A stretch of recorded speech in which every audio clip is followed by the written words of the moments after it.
الحمد لله رب العالمين والصلاة والسلام على سيدنا المرسلين وعلى آله وأصحابه أجمعين ومن تبعهم بإحسان إلى يوم الدين. أما بعد، فقد قال الله سبحانه وتعالى في القرآن المجيد والفرقان الحميد بعد أعوذ بالله من الشيطان الرجيم. بسم الله الرحمن الرحيم.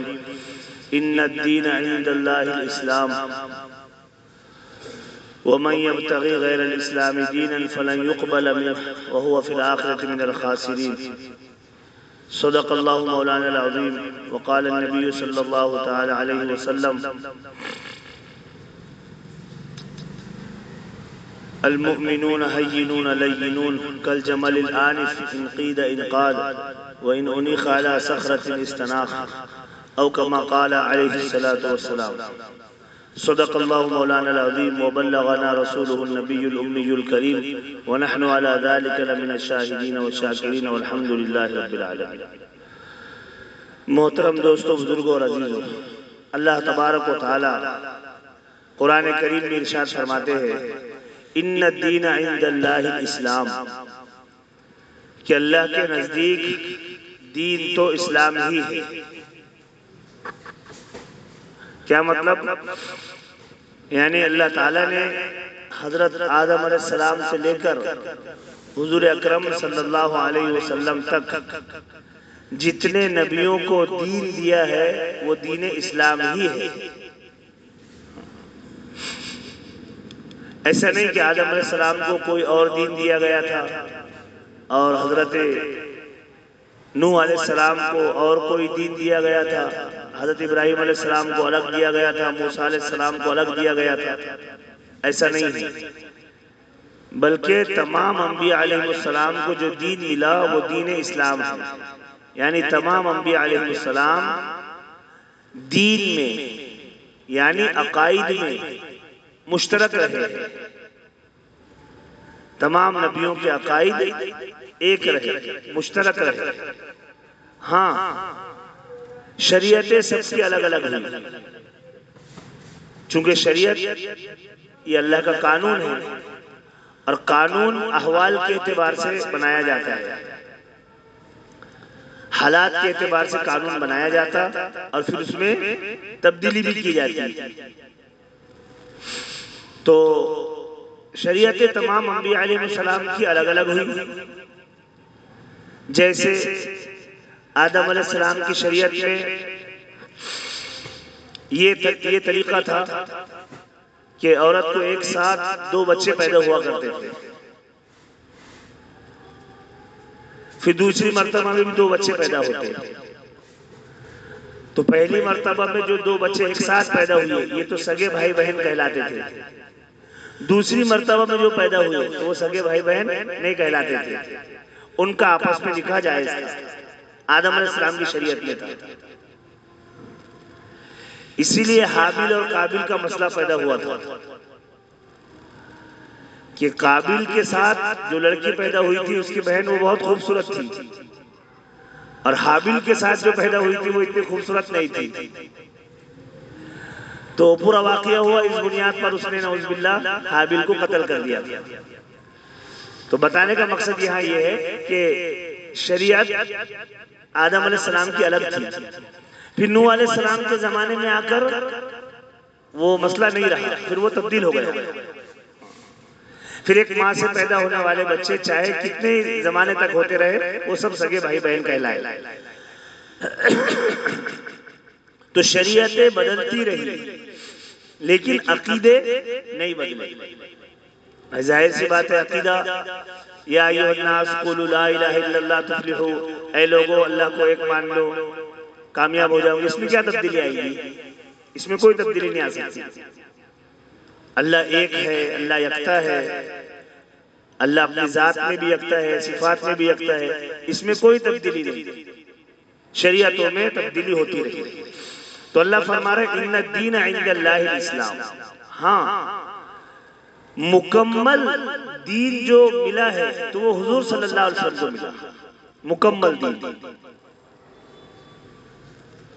قاری محمد طیب صاحب رحمۃ اللہ علیہ جو دیوبند کے 50 سال محتمم رہے، حضرت اس کی مثال دے کے یوں سمجھاتے تھے کہ دیکھو جو بچہ چھوٹا ہوتا ہے تو اس کو چھوٹی سی قمیض سلائی جاتی ہے جس کو کرتی کہتے ہیں، پھر جب تھوڑا بڑا ہوتا تو اور بڑی قمیض سلاتا، پھر جب اور بڑا ہوتا تو اور بڑی سلاتا، پھر جب مکمل جوان ہو جاتا تو اس کو مکمل قمیض سلائی جاتی۔ اسی طریقے سے آدم علیہ السلام کے زمانے میں مسئلہ ایک دم بچے کا تھا، چھوٹا سا، پھر نوح علیہ السلام کے زمانے میں اس سے بڑا ہوا، پھر ابراہیم علیہ السلام کے زمانے میں اس سے بڑا ہوا، پھر موسیٰ علیہ السلام کے زمانے میں اس سے بڑا ہوا، پھر عیسیٰ علیہ السلام کے زمانے میں اس سے بڑا ہوا، یہاں تک حضور اکرم صلی اللہ علیہ وسلم پر اللہ تعالیٰ نے کامل و مکمل کر دیا، اور اللہ نے قرآن کریم میں اعلان کر دیا الیوم اکملت لکم دینکم، کہ آج کے دن میں نے تم پر تمہارے دین کو مکمل کر دیا۔ یہ الیوم کا لفظ بتا رہا ہے کہ آدم علیہ السلام سے لے کر آج تک یہ بات نہیں ہوئی تھی، یہ بات آج ہو رہی ہے، الیوم۔ اس لیے یہ آیت اتنا مزدہ اور اتنی بشارت اس آیت میں سنائی گئی کہ ایک یہودی حضرت عمر رضی اللہ تعالیٰ عنہ سے کہنے لگا کہ اگر یہ آیت ہماری کتاب میں ہوتی اور ہمارے نبی پر نازل ہوتی تو ہم اس دن کو عید کا دن بنا لیتے۔ حضرت عمر رضی اللہ تعالیٰ عنہ نے اس کو جواب دیا کہ تم کیا عید کا دن مناتے، یہ آیت تو اللہ نے ہم کو دو عیدوں کے درمیان میں دی ہے، آلریڈی دو عیدوں کے درمیان یہ آیت نازل ہوئی ہے، اور دو عیدیں کیا تھی، ایک جمعہ کا دن جو بمنزل عید کے ہے، جمعہ کا دن بھی عید کا دن کہلاتا ہے، اسی طریقے سے عرفہ کا دن، حاجی جب عرفہ کے میدان میں ہوتے تو عرفہ کا دن بھی عید کا دن کہلاتا ہے، اس لیے عرب کہتے الحج عرفہ، کہ حج تو عرفہ ہی کا نام ہے، اس لیے جو عرفہ کے میدان میں نہ جائے اس کا حج بھی نہیں ہوتا۔ تو دو عیدوں کے درمیان اللہ نے ہم کو یہ آیت دی، تو کتنی بڑی بشارت اس میں سنائی گئی، الیوم اکملت لکم دینکم، کہ آج میں نے تم پر تمہارے دین کو مکمل کر دیا، واتممت علیکم نعمتی، اور میری نعمت کو تمام کر دیا، ورضیت لکم الاسلام دینا، اور میں تم سے دین اسلام پر راضی ہو گیا۔ اور پھر اللہ نے اعلان کر دیا ان الدین عند اللہ الاسلام، کہ اللہ کے نزدیک دین تو اسلام ہی ہے۔ لیکن یہاں ایک سوال پیدا ہوتا ہے، اللہ کے نزدیک دین اسلام ہے، ہمارے نزدیک بھی تو دین اسلام ہی ہے، اللہ کے نزدیک بھی دین اسلام ہی ہے، ہمارے نزدیک بھی دین اسلام ہی ہے، پھر یہ کیوں کہا گیا کہ اللہ کے نزدیک دین اسلام ہے؟ تو اس کا جواب یہ ہے کہ دیکھیے ہم بھی اللہ ہی کے ہیں۔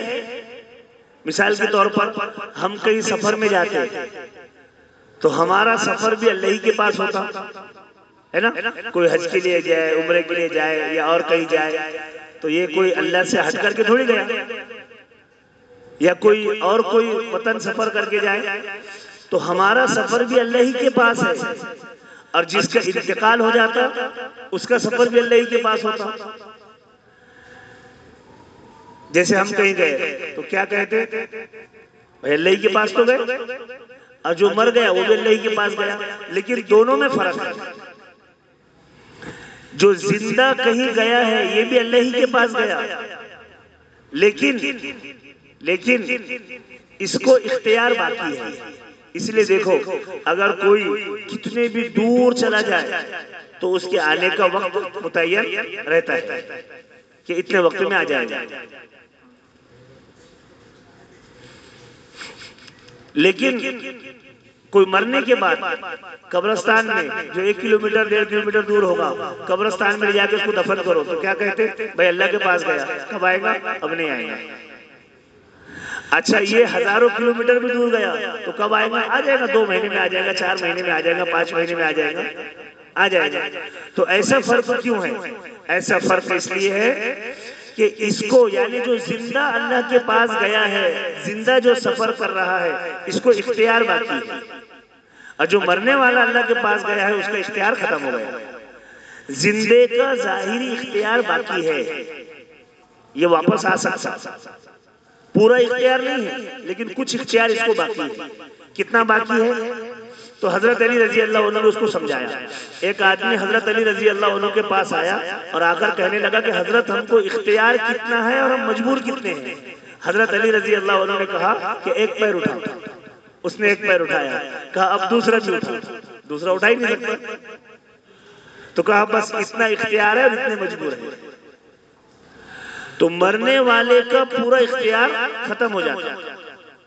اب وہ اپنی مرضی سے نہ آ سکتا نہ جا سکتا. اپنی مرضی سے نہا تک نہیں سکتا. اس کو نہلانے والے بھی دوسرے لوگ ہوتے اور اس کو لے جانے والے بھی دوسرے لوگ ہوتے. اور زندہ اس کا اختیار باقی ہوتا. تو اسی طریقے سے یہاں پر سمجھے کہ ان الدین عند اللہ الاسلام کا مطلب ہے کہ دین اللہ کے نزدیک اسلام ہی ہے. کیا مطلب؟ یعنی اس میں ہمیں اختیار کچھ نہیں. عقیدے وہی ہے جو اللہ نے دے دیے. دین وہی ہے جو اللہ نے دے دیا. دین وہی ہے جو اللہ نے دے دیا. عقیدہ وہی ہے جو اللہ نے دے دیا. اب اس میں کسی کو اپنی لب کشائی کرنے کا اختیار نہیں رہا.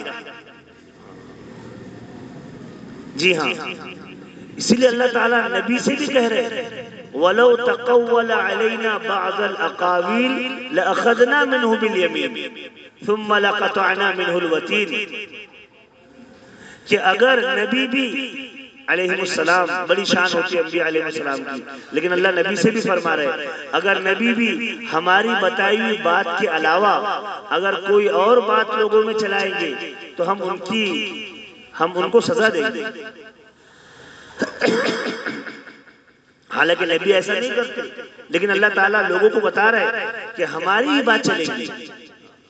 قانون، عقیدہ اور بات وہی چلے گی جو ہم نے دی ہے. کیوں؟ کیونکہ ان الدین عند اللہ الاسلام، کہ دین ہمارے نزدیک اسلام ہی ہے.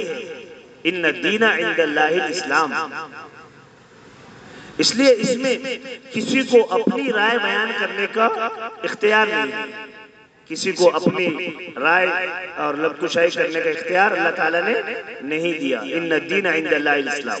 اور آگے اللہ فرما رہے ہیں وَمَن يَبْتَغِ غَيْرَ الْإِسْلَامِ دِينًا، جو کوئی اسلام کے علاوہ نیا دین تلاش کرے گا فَلَن يُقْبَلَ مِنْهُ، تو ہم اس کو قبول نہیں کریں گے. تو میرے عزیز و دوستو بزرگوں، دین اللہ کے نزدیک اسلام ہے اور دین بہت واضح ہے. ہاں، جیسے پانی یہ بالکل عام نعمت ہوتی تھی. پانی کی نعمت، حالانکہ پانی بہت اہم ہے. پانی بہت اہم ہے کہ اس کے بغیر انسان کی زندگی نہیں. پانی کی اہمیت کو آپ اس سے سمجھے کہ ایک مرتبہ ہارون رشید رحمت اللہ علیہ کے پاس، محمد بن سماک رحمت اللہ علیہ کے پاس ہارون رشید گئے. تو ہارون رشید نے کہا کہ حضرت اذنی، مجھے کچھ نصیحت کیجیے. تو کہا کہ امیر المومنین مان لے تو ساری آدھی دنیا کا بادشاہ بن گیا، لیکن پھر تجھے پیاس لگے اور پینے کے لیے پانی نہ ملے اور تیری جان نکلنے کو یعنی مرنے کے قریب پہنچ جائے اور میرے پاس ایک گلاس پانی ہو، تو اس پانی کو کتنے میں خریدے گا؟ تو ہارون رشید کہنے لگا آتے ہی تو نصف ملکی، میں اپنی آدھی بادشاہ دے دوں گا اور وہ پانی خرید لوں گا. کیونکہ ظاہر سی بات ہے جان ہے تو جہان ہے. اگر آدمی مر گیا تو پھر کیا اس کا ہے؟ کچھ بھی نہیں ہے. کہا اچھا اب تو نے وہ پانی پی لیا اور تیری جان بچ گئی. اب پانی اندر جا کے باہر نہیں نکلتا، اس سے بھی انسان مر جاتا. ہاں، اس لیے جو گردے کا کڈنی کا جو مسئلہ ہوتا اب وہ باہر نہیں نکلتا تھا. اب تو کیا کرے گا اس کو؟ اور میرے جیسا کوئی حکیم اس کو باہر نکالے تو کہا بھائی آتے ہی تو نصف الآخر، جو دوسری بچی ہوئی آدھی وہ بھی دے دوں گا. تو محمد بن سماک رحمت اللہ علیہ کہنے لگے کہ تیری آدھی بادشاہت کی قیمت پینا ہے اور آدھی کی پیشاب. قیمت نصف ملکی کا شربہ و نصف ملکی کا بولا. تیرے آدھے بادشاہت کی قیمت پینا ہے اور آدھی کی پیشاب ہے. بس اس سے زیادہ تیری حیثیت سے. تو میں بتا رہا تھا پانی کتنا عام ہے. اسی طریقے سے عقیدہ لا الہ الا اللہ، عقائد یہ بھی بہت عام ہے. ہاں، یہ بھی بہت عام ہے، اس میں کوئی شبہ نہیں. اسی لیے میرے عزیزو حق جو ہے نا، حق انتہائی واضح ہوتا، ایسا کوئی شخص نہیں ہے جس پر حق پوشیدہ ہو، حق سب کے سامنے واضح ہوا کرتا، لیکن پھر لوگ حق سے انحراف کیوں کرتے؟ تو حق سے انحراف کی وجوہات جو قرآن کریم میں اللہ نے بیان فرمائی ہے وہ یہ ہے کہ کچھ لوگ اپنے آپ کو کچھ ہستیوں سے، کچھ مقدس ہستیوں سے اتنا جوڑے ہوئے ہوتے کہ وہ سمجھتے اگر ہم نے ان کا ساتھ چھوڑ دیا تو ہم برباد ہو جائیں گے۔ ہاں، ایسا نہیں ہے کہ حق واضح نہیں ہوتا، حق واضح ہوتا، صحیح اور غلط ہر شخص کے سامنے واضح ہوتا، لیکن اس سے ہٹنے کی وجہ ایک تو یہ ہوتی کہ اپنے آپ کو مقدس ہستیوں سے اتنا جوڑے ہوئے ہوتے کہ اگر ہم نے ان سے ہٹ گئے تو ہم برباد ہو جائیں گے، وہ ایسا سمجھتے۔ حالانکہ بربادی نہیں ہے، اصل تو جڑنا اللہ اور اس کے رسول سے۔ اچھا، کچھ لوگ بیچارے حق سے اس لیے ہٹے ہوئے ہوتے، وہ یہ سمجھتے کہ اگر ہم نے اس کو مان لیا تو ہماری جو دنیا ہے، ہماری جو چاہتے ہیں وہ ساری اجڑ جائے گی، حالانکہ وہ بھی نہیں اجڑتی۔ نہ مقدس ہستیوں سے ہٹنے سے، بھائی ظاہر سی بات ہے سب سے بڑا تقدس اللہ کا ہے، سب سے بڑا تقدس اللہ کے رسول صلی اللہ علیہ وسلم کا ہے، تو اگر ہم اللہ اور اللہ کے رسول سے جڑ جائے تو کوئی مسئلہ ہی نہیں ہے۔ تو سورہ انعام کے اندر جو 7ویں پارے میں سورت ہے، اللہ تعالیٰ نے اس میں ارشاد فرمایا، اس میں بتا دیا کہ حق ہر ایک کے سامنے واضح ہوتا ہے۔ جیسے پانی کو اللہ تعالیٰ نے بالکل عام کر دیا، ایسی حق کو بھی اللہ نے عام کر دیا۔ جیسے پانی کو وضاحت کی ضرورت نہیں ہے، ایسی حق کی بھی وضاحت کی ضرورت نہیں ہے، لیکن اس کے باوجود جو حق سے انحراف ہوتا ہے اس کی ایک وجہ اللہ نے یہ بیان فرمائی کہ کچھ لوگ اپنے آپ کو ہستیوں سے ایسے جوڑے ہوئے ہوتے کہ اگر ہم اس سے ہٹ گئے تو ہم تو برباد ہو جائیں گے، ایک وجہ۔ دوسری وجہ یہ ہوتی کہ ہم اگر حق سے جڑ گئے، اگر ہم نے حق کو لے لیا تو ہماری دنیا، ہماری چیزیں یہ ہم کو اجڑتی ہوئی نظر آ رہی ہے۔ اسی طریقے سے اگر ہم نے حق کو لے لیا تو پھر ہماری جو عزتیں ہیں وہ خاک میں مل جائے گی۔ یہ میں قرآن کریم کا خلاصہ آپ کو بیان کر رہا ہوں۔ سورہ انعام جو 7ویں پارے سے شروع ہوتی اور 8واں پارہ جہاں آدھا ہوتا وہاں مکمل ہوتی، سورہ اعراف سے پہلے۔ تو اللہ تبارک و تعالیٰ نے صاف کہہ دیا کہ حق تو واضح ہے۔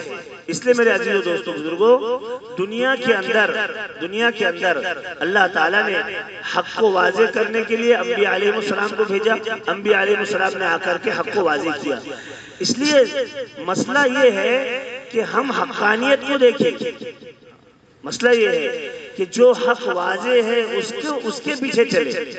اچھا، اس کے پیچھے چلنے کی دلیل کیا ہے؟ اس کے پیچھے چلنے کی علامت یہ ہے کہ جو حضور اکرم صلی اللہ علیہ وسلم سے لے کر آج تک جو تشریحات علماء حق نے کی ہے اس کے پیچھے چلے، ورنہ تو بگاڑ بہت سارے پیدا ہوئے۔ حضرت مہدی، ان کے متعلق جو آیا اس نے اپنا نعوذ باللہ مہدی ہونے کا دعویٰ کیا۔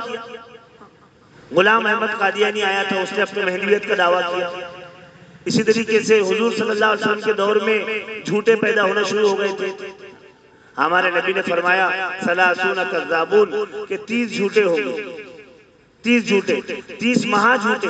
چھوٹے چھوٹے جھوٹے تو بہت ہوتے رہیں گے، لیکن یہ جن 30 کی طرف ہمارے نبی صلی اللہ علیہ وسلم نے اشارہ فرمایا وہ 30 مہا جھوٹے ہوں گے۔ اس لیے میرے عزیز دوستو بزرگوں، اللہ تبارک و تعالیٰ نے حضور صلی اللہ علیہ وسلم کی برکت سے ہمیں دین اسلام عطا فرمایا، اور ہم دین اسلام کے ماننے والے ہیں۔ اسلام حق دین ہے اور اس کے عقائد بھی حق ہے، اس کی پیروی کرتے ہوئے ہم اپنی زندگی گزارے۔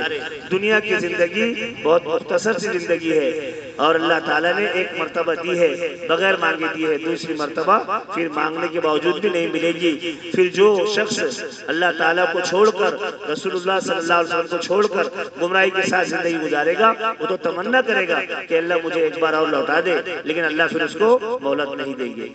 تو اس لیے ہم سب کی ذمہ داری ہے کہ ہم سب اللہ کو پہچانے، اللہ کے رسول کو پہچانے اور اپنی زندگی صحیح گزارے، کیونکہ ہم یہاں پر ایک مسافر ہے، اصل ٹھکانہ ہمارا آخرت ہے۔ پھر آخرت میں اگر صحیح زندگی گزری تو جنت ٹھکانہ ہے، اور اگر صحیح زندگی نہیں گزری نعوذ باللہ تو پھر جہنم ٹھکانہ ہے۔ اللہ تعالی ہم سب کی حفاظت فرمائے۔ دیکھو جن بھائیوں نے سنتیں نہیں پڑھی ہے وہ سنتیں پڑھ لیں، اور